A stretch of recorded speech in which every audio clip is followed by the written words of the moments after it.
What's up guys, and well, thank you once again for joining in, because today we're gonna take a look at the work of Harmony Korine. And by work I mean 5 feature-length movies, because he's done a lot. Shorts, music videos, commercials, documentaries, art installations, paintings. He's written books, he's written music, he's done stuff. But hey, you know me, you know this channel, we're here to talk about movies. So in case you're like, okay, well that's good, you know, I love movies, but who the hell is this Harmony Korine girl you keep going on and on about? Well, it's a guy, it's this guy. Discovered in the mid-90s by photographer slash filmmaker Larry Clark at the age of, what, like 18, 19. Korine was asked to write a screenplay about skaters, and what the heck, let's throw in a little bit of AIDS as well. This of course would go on to become the 1995 controversial cult hit Kids. And well, I've talked about Kids before on my channel in this 2-part video series on the films of Larry Clark, so you know, check out those videos to learn a little bit more about all of that. For now, all you really need to know is that the main producer on Kids, you know, he was impressed enough to offer Korine the chance to write and direct his very own movie. Which he did at the age of 23, and well, released in 1997. Let's take a look at Gummo. I've talked about this movie some 4 years ago during my disturbing movie series, and well, this is the first thing I had to say about it. I still don't know whether or not I like this movie, but it is without a doubt an interesting one. Great English. But yeah, it's true, it's an interesting movie. But also, I think I've finally decided to just go out and say that I do actually like this movie. What we have here is basically just a bunch of vignettes, portrayals of people living in a small town that seems to have been left in poverty after it got hit by a tornado some years prior. So don't expect a traditional narrative, that's not what Korine is about. When I watch movies, the only thing I really remember are characters and specific scenes, so I wanted to make a film that consisted entirely of that. And that is exactly what he did, and that is definitely not for everyone. It took me about 4 viewings to finally really appreciate this movie, you know, for what it is. We follow 2 kids that hunt cats so they can sell them and buy glue to get high, which is the main focus, if you will. Besides that, we see 2 brothers fighting, a group of friends arm wrestling, 2 kids bullying another kid. Then there's semi-documentary bits, video inserts, photo collages. It really goes against whatever you're used to when you think of cinema. And well, Korine's done that very much on purpose. I mean, we started with Griffith and we ended up with, I don't know what the hell's going on now. But basically nothing's changed, so I wanted to see a movie with images coming from all directions. So basically what Korine wanted to do is just make new cinema, and I feel like he kinda did. Writing wise, he already somewhat did this with Kids, but this is definitely way more his movie. I mean, he also cast his then girlfriend Chloe Sevigny again. Here she's even responsible for the costume design. Great job. But yeah guys, it's Gummo. It's definitely a movie you should just see for yourself. It's kind of hard to explain. And you know, even though I covered it during that series, I wouldn't necessarily say that it is disturbing. I mean, sure, it covers a lot of like controversial topics, and if you've never really seen a lot of movies outside of mainstream cinema, then you know, it's probably a little edgy. But then again, that's probably not the case if you're, you know, watching this channel or following this channel. After Gummo, he made The Diary of Anne Frank Part 2. Because, you know, if there ever was a story that needed a sequel. But it's actually just a Gummo companion piece, if you will, in the form of an art installation where like leftover footage of Gummo was projected on 3 different screens. That's all maybe a little too artsy for now, so let's just jump ahead to 1999 to take a look at his second effort as writer-director with Julian Donkey Boy. Again, not for everybody. For starters, it's an officially recognized Dogma 95 movie. And what the hell are you talking about now, you might ask? Well, simply put, Dogma 95 is a film movement that wants to bring back filmmaking to its core, if you will. So they set up a bunch of rules, like the movie must be shot on location with only handheld camera work, no use of props or special effects, that kind of stuff. Julian Donkey Boy breaks one of the rules in the very first seconds by using a soundtrack, but hey, good enough. I like the ideology behind it. I just can't say that I've seen a lot of Dogma movies, so well, let's see what we have here. Basically, we follow this dysfunctional family. Julian, a schizophrenic, modeled after Korine's actual schizophrenic uncle. Then there's the sweet, innocent and pregnant sister, played by Chloe Sevigny, of course. Wannabe wrestler brother, what's his name? The tough, manly father, played by Werner Herzog. The great German filmmaker, who's always been a big influence on Korine. And finally, grandmother, played by Korine's actual own grandmother. And not unlike Gummo, it's quite episodic, a somewhat pretty portrayal of the outcasts of society, but perhaps a little more uplifting than we saw in Gummo. Just a little. Our main focus is of course the family, but there's some other great scenes like the rapping black albino straight from Alabama. Oh, it's the Albert Bubble, no mistaking about the name because I couldn't be like me. I'll be myself. There you go, Art. So the help a yapper, what a cheap from my Or this armless drummer.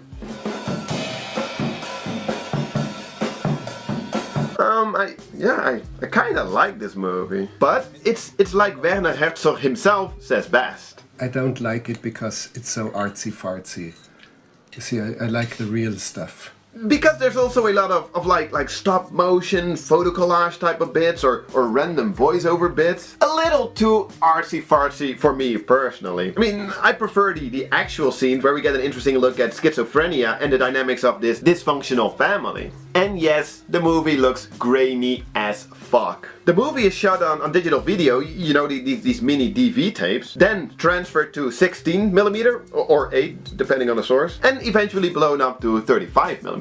Definitely a unique look. Took me some time to get used to, but yeah, I like it. The overall film though, well, like I said, I do think that I like it. It's just I'm still a little on the fence, and that's mostly just because there were definitely a few scenes that I thought were, you know, maybe a little boring, maybe a little too long and drawn out. But I definitely appreciate the overall effort. You know, the portrayal of schizophrenia. I mean, I'm no expert on the disorder, but you know. So these first two movies, Gummo and Julian Donkey Boy, I think they give you a pretty good impression of Harmony Korine and, you know, well, his take on cinema. Unfortunately, well, mostly for him, this was also around the time that he got a little too enthusiastic with his drug abuse. And not just pussy shit like marijuana, but you know, like the real hardcore stuff like crack and heroin. He did make some work around this time. Apparently even a short movie together with Chris Cunningham, which still hasn't seen the light of day. Plus, he had this insane idea to make a comedy called Fight Harm, where he would go out in public and get in actual fights with people. I wonder why that never worked out. He did finish a screenplay, I don't know, maybe you've heard of it, Ken Park. And he directed a TV documentary about magician David Blaine. But eventually he did completely disappear, only to come back sober and ready to make a new movie, which he did in 2007. Well, let's take a look at Mr. Lonely. Co-written with his brother, this movie is way more conventional than his previous work. Sure, it still has flying nuns, but, you know, let's just start at the beginning. Look, it's Michael Jackson. No, it's not. It's just an impersonator trying to make a living in Paris. During one of his gigs, he meets another impersonator, Marilyn Monroe, who convinces him to come back with her to this big commune in Scotland, where they all live together with fellow impersonators. People like Charlie Chaplin, Abraham Lincoln, James Dean, and Little Red Riding Hood, played by the director's wife, Rachel Korine. You know, Harmony and Chloe, they broke up during his drug-fueled period. It happens. Anyway, what is this movie about? Well, they sort of prepare for this big show, and then some 10% or so of this movie tells the completely unrelated story of Werner Herzog, once again, this time playing a missionary priest. And this is where the flying nuns come into play. Can't really say that I see a connection here, but hey, it's so cool. What's there to say about this one? It has a certain type of calmness to it, which I really appreciate, but halfway through the movie it kind of turned into, you know, like, get on with it. Let something happen. And sure, there's fun and interesting characters, and it does have some sort of climax, but I still feel like it was lacking in something. I can't really put my finger on it, but no, it was missing something. Which is a shame, because I really like the premise, and the exploration of themes like identity and loneliness. I don't know, I just feel like it could have been a little more interesting, as well as this little review. It's just, I really don't know what to tell you guys about this movie. this movie, it does have a way more like mainstream appeal than both Gummo and Julian Donkey Boy. But still, I still feel like this movie isn't really going to be appreciated by the average moviegoer. You know, it just kind of falls in between. And I think that's also the reason that this is probably the least talked about Harmony Korine movie. So, you know, maybe we should also just leave it at that and move on to the next movie because, well, this one usually sparks quite the conversation. And I mean, how can it not with a title like Trash Humpers? Oh man, it all started so good. I mean, remember Gumbo? Even if you... Well, you know, let's just get it over with.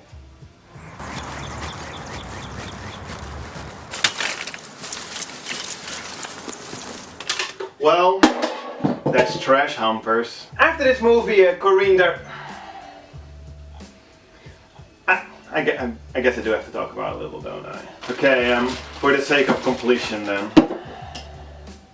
Trash Humpers. Or tree humpers, wall humpers, mailbox humpers. But mostly trash humpers. Or simply trash. Shot and edited on VHS, gotta give him props for that. Trash Humpers follow a group of asocial old people, or well, Korine and wife and friends in unconvincing old people masks, running around humping and trashing stuff, all the while being as annoying as humanly possible.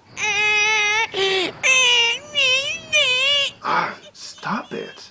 They meet up with weird people, some prostitutes, I don't know. At one point, some random dude tells a joke and it's probably the best part in the whole movie. Okay, so there's this gay guy and he's fucking talking to this girl and she's like, you wanna go home with me? And he's like, no, I'm fucking queer. I'm not gonna fuck a pussy. I love asses.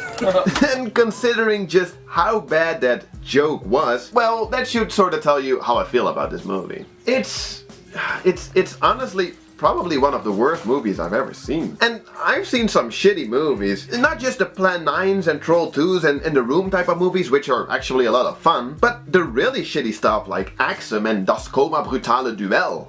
I just don't get what the appeal of this movie is supposed to be. That it's shot on VHS? I mean, I have an affection for VHS and analog media as well, but do something more worthy with it.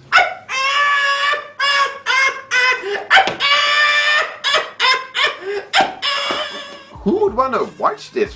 Seriously. It's art. Korine is an artist. That's probably the most legit excuse as to why this movie exists. And, well, perhaps there is some truth to it. Maybe we shouldn't judge this movie as, you know, how you'd normally judge traditional movies. Then again, this being art doesn't make it immune from criticism. I mean, the movie still sucks. I also read the it's supposed to be bad argument. Okay, so the director somehow wins because he was right before anyone else was? I guess, but he still made a bad movie. And, you know, maybe it is all just a metaphor, like a commentary on society and the American dream, blah blah. And, you know, I'm actually cool with that. It's just, couldn't you get that same commentary across with, you know, something that's actually worth sitting through? You know, I've read like, oh, he made it just to get a reaction. Well, I mean, you sure got a reaction. This is my reaction. I just wonder, you know, if this movie wasn't directed by Harmony Korine, but just by some random asshole. You know, I wonder if people would have reacted the same, like if people would have loved it as well. Because some people do. Unfortunately, we'll probably never know, so let's just move on. After Mr. Lonely already, but also after Trash Humper, Korine also started to direct a few commercials, and he actually made a bunch of shorts, ranging from the 2-minute long Curb Dance. No, it's not.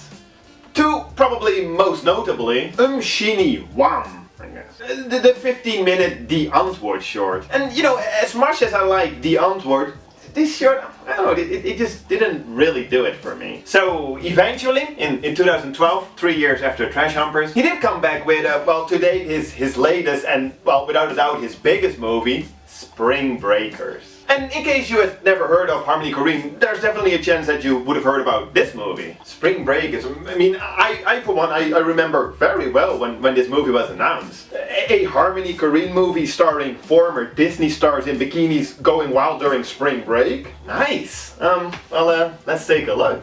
Let's take a look at that. So, besides former Disney stars Selena Gomez and Vanessa Hudgens, we also follow Pretty Little Liars star Ashley Benson, and what the heck, let's also just cast my own wife again, Rachel Korine. They're 4 college girls that desperately want to leave their boring hometown to get crazy in Florida during spring break. But they're low on cash, so first let's rob a diner, and now it's time for spring break, y'all! Woo! Me personally, I never had a chance to experience anything like this. We simply don't have this over here. I mean, we would just go and get wasted at the local skate park. Does it make me want to party, seeing all of this? Sure. And well, so did these girls. A little too much, so eventually they end up in jail. Fortunately though, they're bailed out by hustler slash rapper on the side Alien. And yes, that's James Franco. Oh man, he's hilarious in this movie. And well, then they go out on all kinds of adventures filled with drugs and violence.